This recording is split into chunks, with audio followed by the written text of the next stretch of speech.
الحمد للہ رب العالمین والصلاة والسلام علی سید الانبیاء والمرسلین اما بعد فاعوذ باللہ من الشیطان الرجیم بسم اللہ الرحمن الرحیم انما یخشی اللہ من عبادہ العلماء صدق اللہ العظیم۔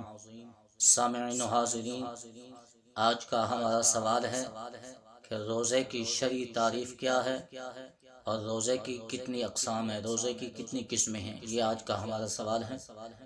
تو سامعین و حاضرین، اس کا جواب سماعت فرمائیں۔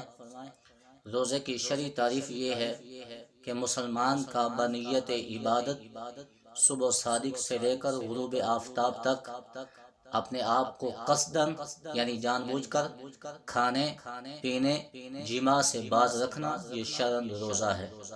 یعنی مسلمان کا بنیت عبادت صبح صادق سے لے کر غروب آفتاب تک اپنے آپ کو قصداً یعنی جان بوجھ کر کھانے پینے جماع سے باز رکھنا، اس کو روزہ کہتے ہیں۔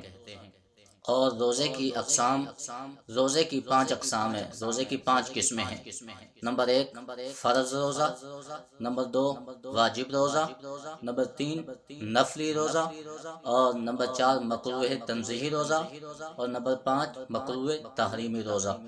یہ روزے کی 5 اقسام ہیں۔ سامعین و حاضرین، اللہ رب العزت کی عظیم بارگاہ میں دعا ہے کہ خالق کائنات رب ذوالجلال ہم سب کو علم دین حاصل کرنے کی توفیق نصیب فرمائے۔ وآخر دعوانا ان الحمد للہ رب العالمین۔